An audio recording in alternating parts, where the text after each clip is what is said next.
Olá, boa noite. Eu gostaria de, nesta oportunidade, neste ensejo, vamos falar sobre o livro do profeta Daniel e hoje, mais precisamente, sobre a profecia da estátua de Nabucodonosor. Vamos primeiro comentar a respeito do contexto histórico. Aproximadamente no ano de 606 a.C., o Império Babilônio dominava o mundo de então.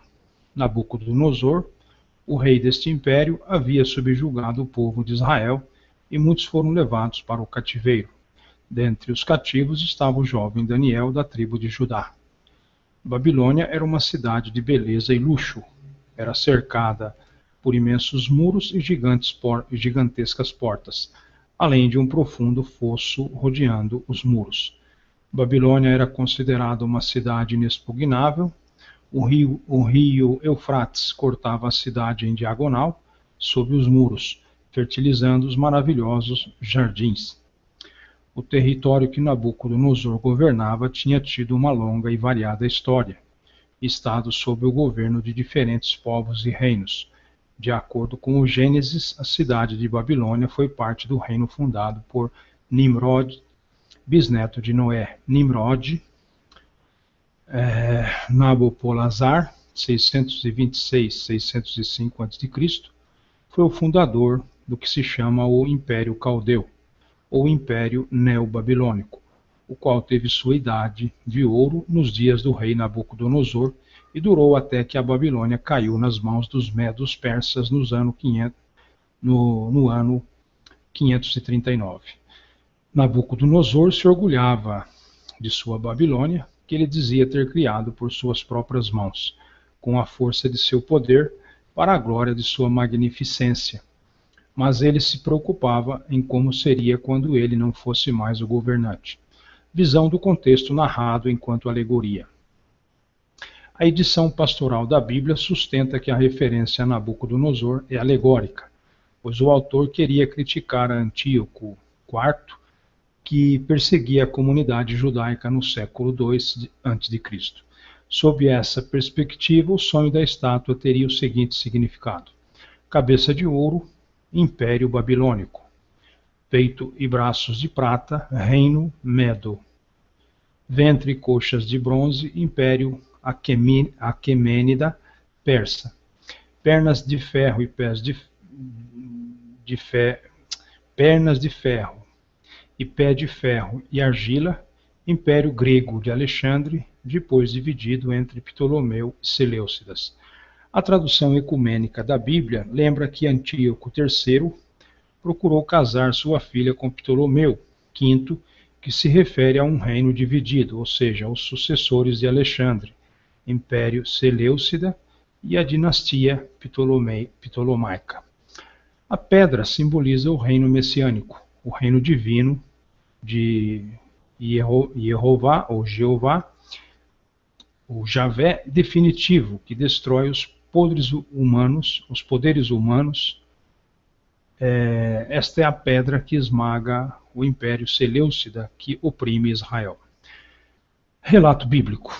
Como todos os antigos, Nabucodonosor acreditava em os sonhos como um dos meios pelos quais os deuses revelavam sua vontade aos homens. Segundo a Bíblia, em uma noite, Deus decidiu revelar a Nabucodonosor o futuro em uma profecia, não só do Império da Babilônia, mas também a história de toda a humanidade. Nabucodonosor sonhou com uma grande estátua. A cabeça era de ouro, o peito e os braços de prata, o ventre e coxas de bronze, as pernas de ferro, e os pés eram parte de ferro e parte de barro. Enquanto admirava a estátua, uma grande pedra veio do alto e acertou os pés da estátua, que acabou sendo totalmente destruída. Depois disso, a pedra cresceu até cobrir toda a face da terra. No dia seguinte, ao pensar no sonho, o rei percebeu que não conseguia se lembrar de nada. Não conformado com os esquecimentos, procurou a ajuda dos sábios de sua corte. Exigiu que eles o fizessem lembrar dos sonhos e também dessem a sua interpretação. Daniel não estava presente quando os sábios foram convocados e notificados da difícil tarefa. Se o mistério não fosse solucionado, todos os sábios seriam executados. A severidade do castigo não estava fora de tom com os costumes desses tempos. No entanto, era um passo temerário do rei, porque os homens cuja morte tinha ordenado constituíam a classe mais culta da sociedade. Daniel pediu um tempo para buscar o auxílio de Deus e então solucionar o que parecia impossível. Segundo a Bíblia, uma noite Deus enviou a Daniel o mesmo sonho que o rei havia sonhado. Algum tempo depois, Daniel foi levado até Nabucodonosor. Daniel descreveu o sonho com exatidão ao rei. Contou até mesmo que Nabucodonosor pensara antes de dormir. Nabucodonosor não tinha nenhuma dúvida que aquele era o sonho e que Deus havia revelado essas coisas a Daniel. Em seguida, Daniel deu a interpretação do sonho. Daniel descreveu, segundo o relato bíblico, a história da humanidade desde a Babilônia até o dia do juízo final. Segundo Daniel, as diferentes partes da estátua eram diferentes impérios que se sucederiam no controle e domínio do mundo. As mais óbvias interpretações preteristas sobre a revelação do sonho de Daniel estão contidas nas próprias escrituras sagradas, onde se tem revelações sobrenaturais, bem como a do próprio jovem Daniel. Vejamos por partes. Primeiro, cabeça de ouro. As sagradas escrituras definem essa cabeça de ouro como o poder babilônico da época, cujo rei era Nabucodonosor e todo o seu império conquistador. Segundo, o peito e os braços de prata seriam um segundo reinado, um pouco inferior ao babilônico. O ventre e o quadril seriam um terceiro reino, um reinado de bronze, que governaria toda a terra. Quarto, as pernas de ferro se refere a um quarto reino, forte como o ferro, pois o ferro quebra e destrói tudo. E assim como o ferro despedaça tudo, também ele destruirá e quebrará todos os outros reinos que já existiram. Quinto, os pés eram em parte ferro e parte barro. Essa parte da revelação que Daniel revelara ao rei se refere aos dedos dos pés, que eram em parte de ferro e em parte de barro. Assim, por uma parte o reino será forte, e por outra será frágil. Quanto ao ferro misturado com o barro de lodo, misturar-se-ão com semente humana, mas não se ligarão um ao outro, assim como o ferro não se mistura com o barro, referindo-se desta forma às alianças que as nações futuras tentarão fazer umas com as outras, mas sem grandes resultados. Sexto, a pedra que caiu sem auxílio de mão, se refere ao Messias e Salvador da humanidade, o próprio Jesus Cristo, a quem as Escrituras Sagradas se referem, Daniel 2,44. Mas nos dias desses reis, o Deus do céu levantará um reino que não será jamais destruído. E este reino não passará a outro povo, esmiuçará e consumirá todos esses reinos, mas ele mesmo subsistirá para sempre. Interpretação historicista. Segundo esta linha de interpretação, a profecia do capítulo 7 cobre essencialmente o mesmo lapso histórico que o sonho do capítulo 2 de Daniel. Ambos abarcam desde os dias do profeta até o dia do juízo final. Em Daniel 2, Nabucodonosor viu os poderes mundiais representados por uma grande estátua de metal. Já no capítulo 7, Daniel os viu mediante o simbolismo de bestas e chifres.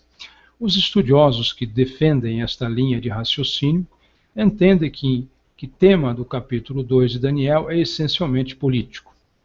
Foi dado em primeiro lugar para informar Nabucodonosor e assim conseguir sua cooperação com o plano divino. E já a profecia do capítulo 7, como as do resto do livro, foram dadas especialmente para que o plano divino, através de todos os séculos, pudesse ser entendido e revelado. Estas profecias têm como pano de fundo a luta do bem contra o mal. Antes de prosseguir nesta leitura, veja os artigos Simbologia Bíblica e Tabela de Símbolos Bíblicos. A cabeça de ouro. Ele deu ao Senhor o domínio em todo o mundo, sobre os seres humanos, os animais e as aves. O Senhor é a cabeça feita de ouro. O primeiro reino, Nabucodonosor, era a personificação do Império Neobabilônico. As conquistas militares e o esplendor arquitetônico da Babilônia se deviam em grande parte às suas proezas. Literalmente, Daniel diz que a destacada cabeça de ouro da estátua era o Império Babilônico, representado por seu governante Nabucodonosor. Ouro. Para embelezar a cidade de Babilônia se tinha usado ouro em abundância. Heródoto descreve com profusão de termos o resplendor do ouro nos templos sagrados da cidade, a imagem do Deus, o trono sobre o qual estava sentado, a mesa e o altar estavam feitos de ouro. Cabeça. Nabucodonosor sobressaía entre os reis da antiguidade. Peito e braços de prata. Depois do seu reino haverá outro que não será tão poderoso como o seu. O segundo reino. Este segundo reino da profecia de Daniel é chamado às vezes Império Medo-Persa. Incluía o mais antigo Império Medo-Persa. Incluía o mais antigo Império Medo e as aquisições mais recentes do conquistador persa Ciro II. É pouco provável que o segundo reino seja somente o Império Medo, como alguns sustentam, o que converteria a Império Aquemênida persa no terceiro reino. O Império Medo foi contemporâneo do Império Neobabilônico.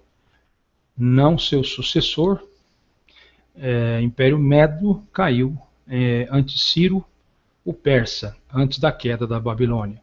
Dario reinou em Babilônia por permissão do verdadeiro conquistador Ciro, que derrotou Belsazar da Babilônia. O livro de Daniel se refere várias vezes à nação que conquistou a Babilônia, a qual Dario representava como os medos e os persas. Segundo Heródoto, Ciro havia dito que era parte persa e parte medo. Ciro, que tinha chegado a ser rei da Pérsia, derrotou a Astiages dos Medos no ano 553 ou 550 a.C. Assim, os persas, que anteriormente estavam subordinados aos Medos, chegaram a ter o poder dominante no que tinha sido o Império Medo, já que os persas governaram desde o tempo de Ciro em adiante. Se os menciona normalmente como Império Aquemênida, mas o prestígio mais antigo se refletia na frase Medos e Persas, que se aplicava aos conquistadores da Babilônia no tempo de Daniel, e ainda mais tarde, a posição honrosa de Dario depois da conquista da Babilônia demonstra o respeito de Ciro para com os Medos, ainda que o mesmo detinha realmente o poder. Observação: o Império Medo-Persa era de 3 a 4 vezes maior em extensão e população do que o reino de Nabucodonosor.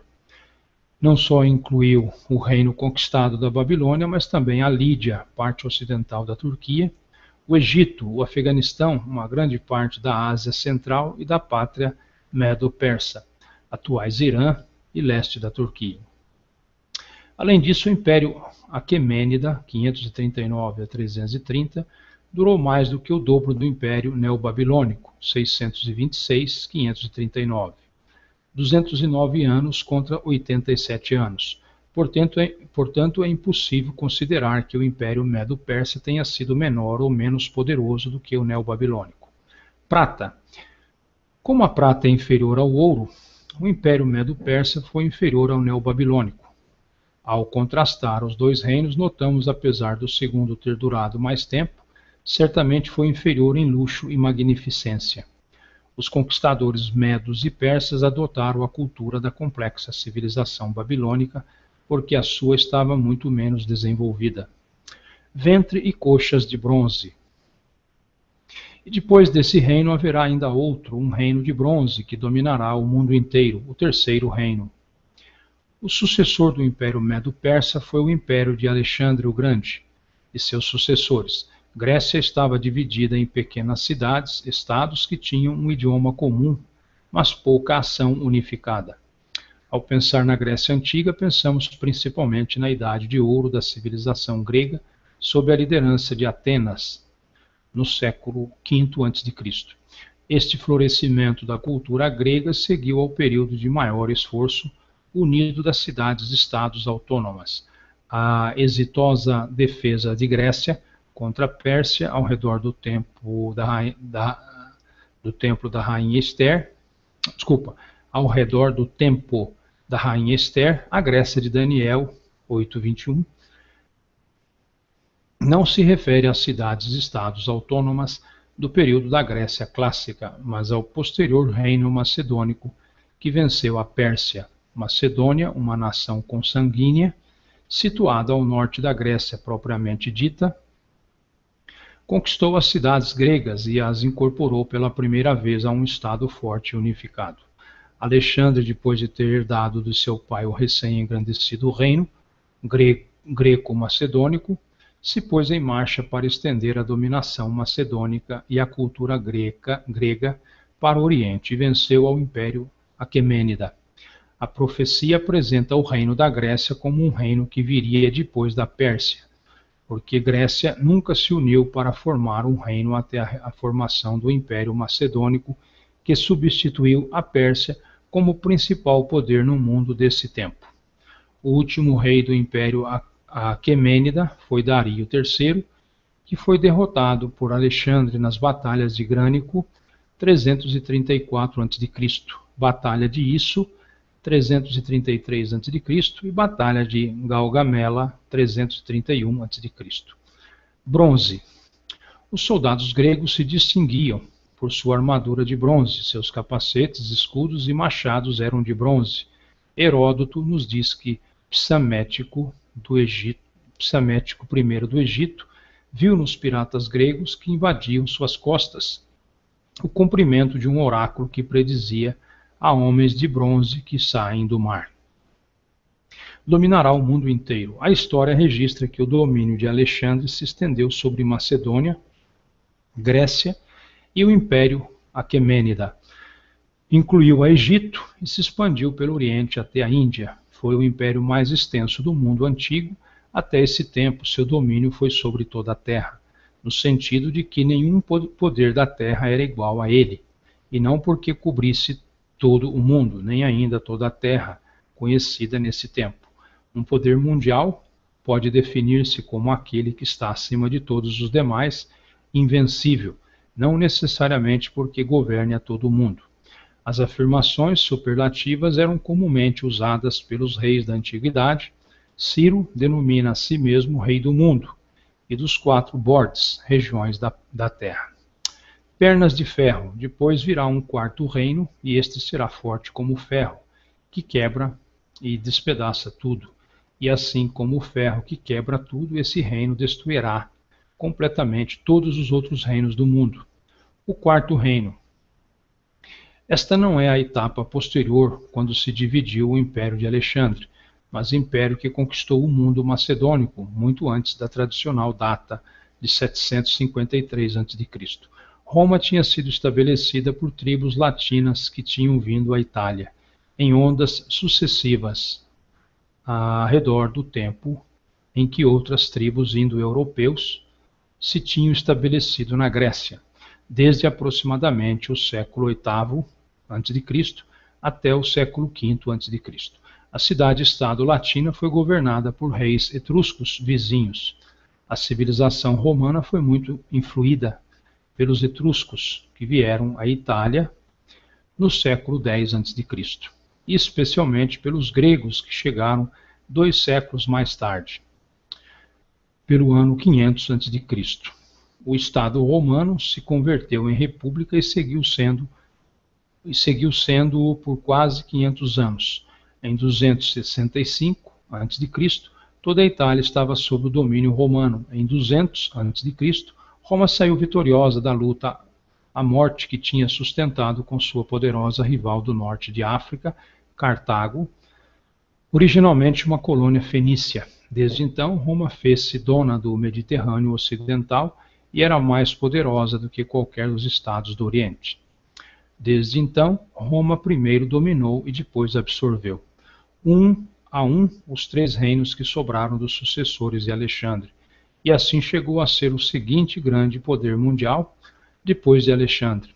Esse quarto império foi o que mais durou e o mais extenso dos 4, pois no século II estendia-se desde Inglaterra até o Eufrates. Ferro.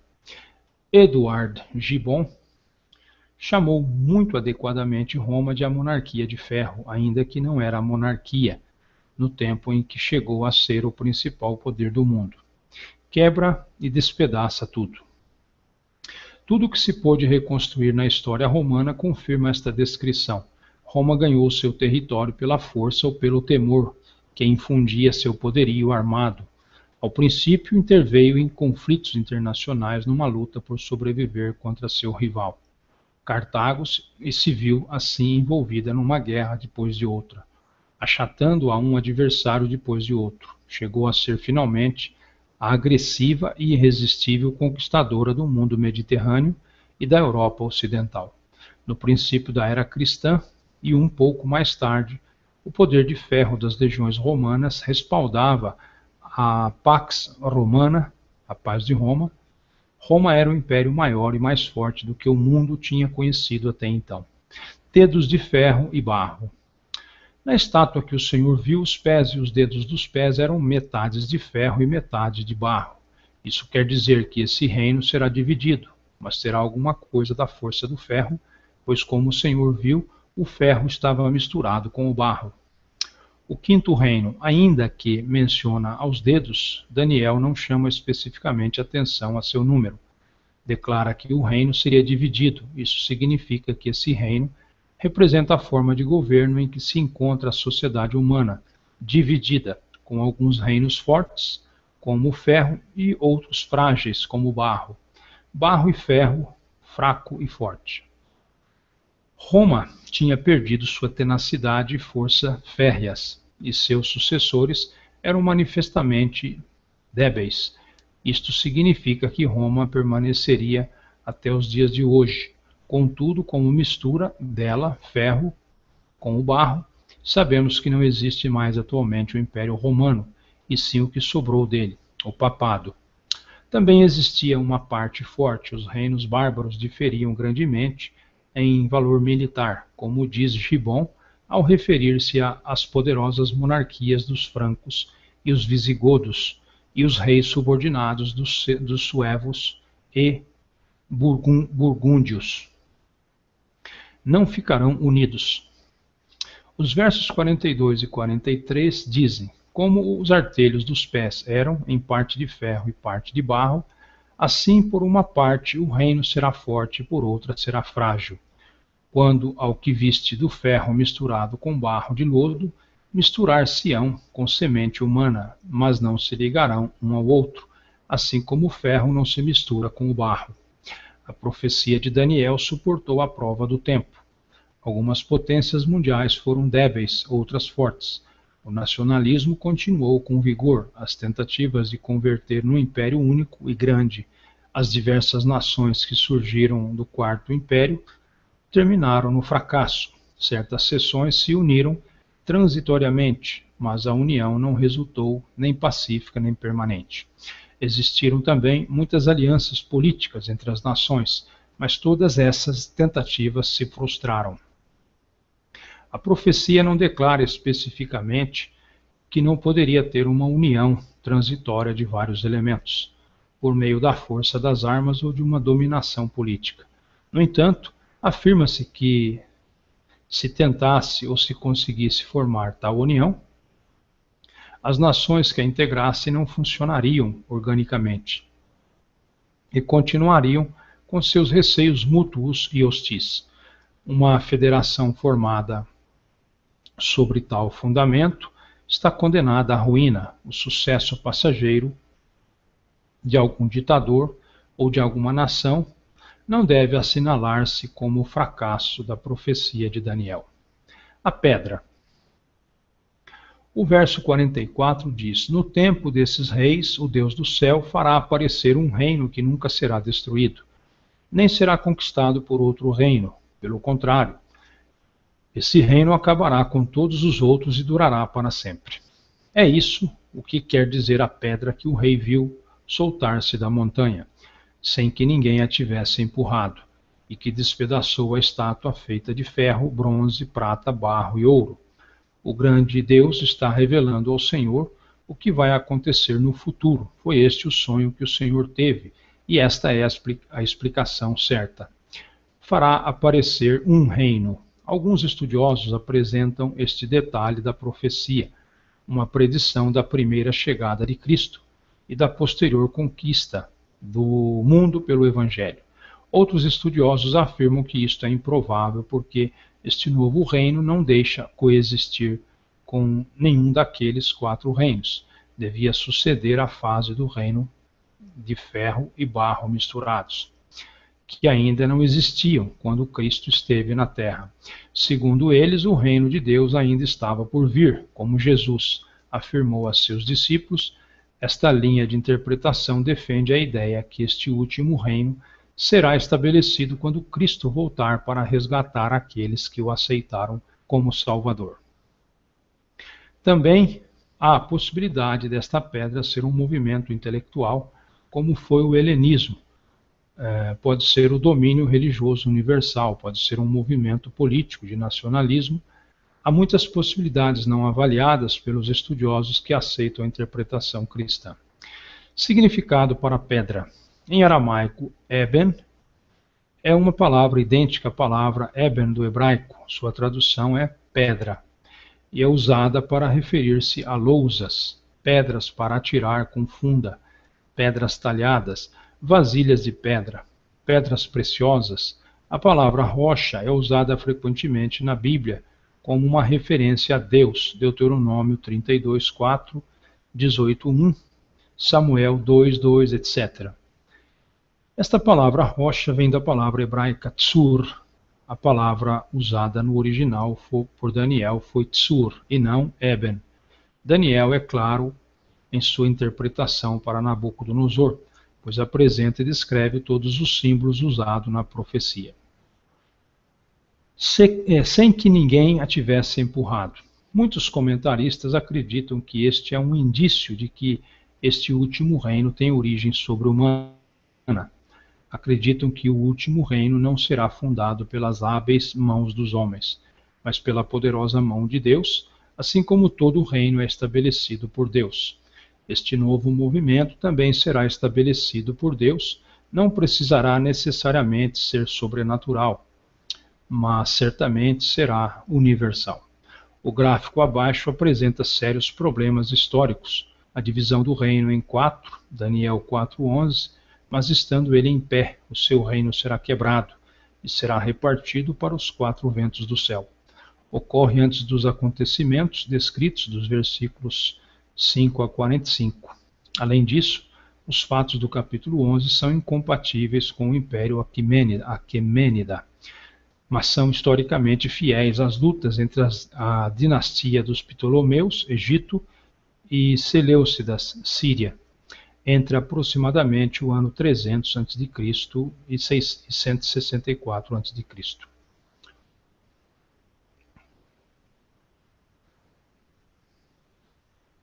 Existe um gráfico aqui. Então vamos lá. Relação à Babilônia, Nabucodonosor II. 630, nascimento. 605, campanha contra a Síria, Daniel levado cativo. Daniel 1, provavelmente com 18 anos. 605, assume o trono.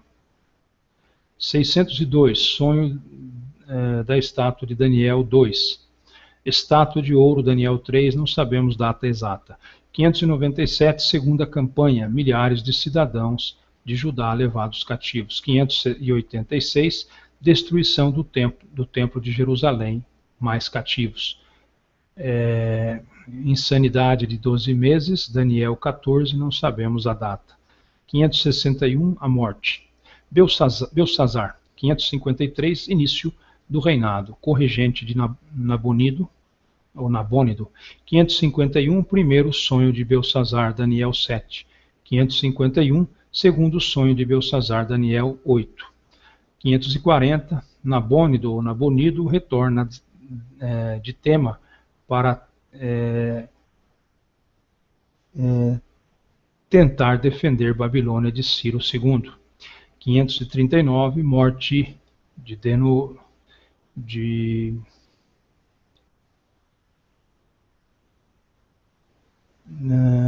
Está dando para ler aqui.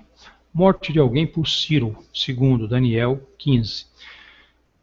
Medo-Persa, Ciro II, 559, início do reinado. 539, conquista da Babilônia.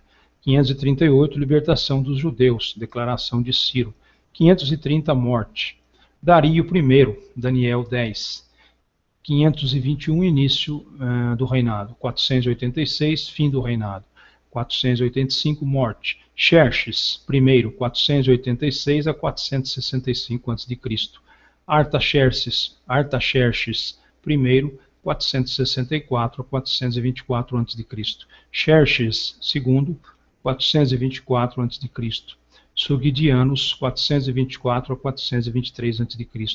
Dario II, 423 a 404 a.C. Daniel 11. Artaxerxes II, 404 a 358 a.C. Daniel 11. Artaxerxes III, 358 a 338 a.C. Daniel 11. Artaxerxes IV, 338 a 336 a.C. Daniel 11. Dario III, 336 a 330 a.C. Daniel 11. 330, deposto e assassinado. 331, derrota para Alexandre. Grécia, Alexandre o Grande. 356, nascimento. 336, coroação. 336, campanha pérsia. 334, batalha de Grânico. 333, batalha de Issus. 331, batalha de Galgamela, ou Galgamela. 323, morte. Então, próximo hangout nós falaremos sobre outras profecias do livro de Daniel. Ok? Obrigado pela atenção e até um próximo hangout.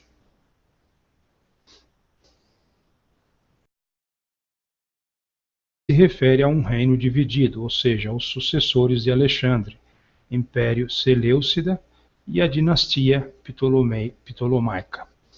A pedra simboliza o reino messiânico, o reino divino de Jeová, ou Jeová, o Javé definitivo, que destrói os poderes humanos. Esta é a pedra que esmaga o Império Seleucida, que oprime Israel. Relato bíblico. Como todos os antigos, Nabucodonosor acreditava em os sonhos como um dos meios pelos quais os deuses revelavam sua vontade aos homens. Segundo a Bíblia, em uma noite Deus decidiu revelar a Nabucodonosor o futuro em uma profecia, não só do Império da Babilônia, mas também a história de toda a humanidade. Nabucodonosor sonhou com uma grande estátua.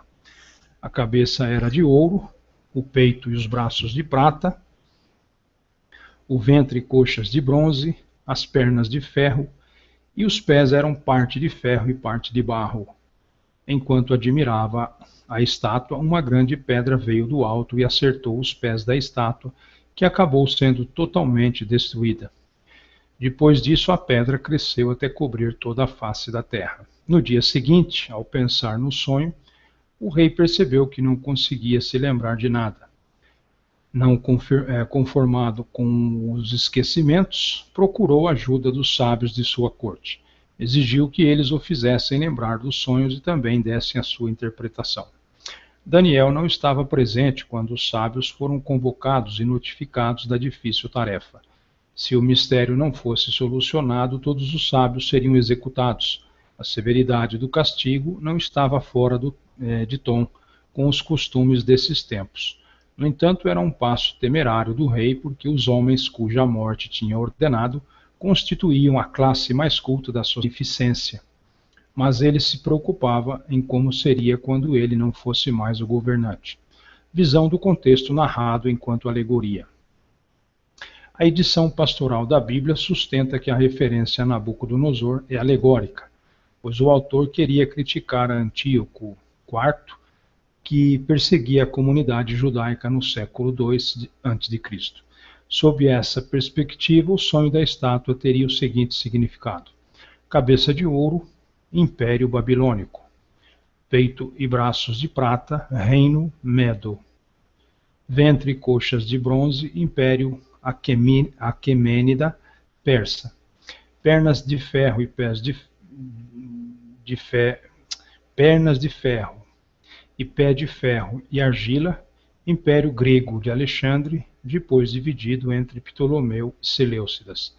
A tradução ecumênica da Bíblia lembra que Antíoco III procurou casar sua filha com Ptolomeu V, que se...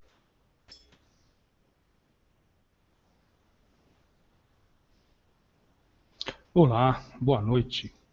Eu gostaria de, nesta oportunidade, neste ensejo, vamos falar sobre o livro do profeta Daniel e hoje, mais precisamente, sobre a profecia da estátua de Nabucodonosor.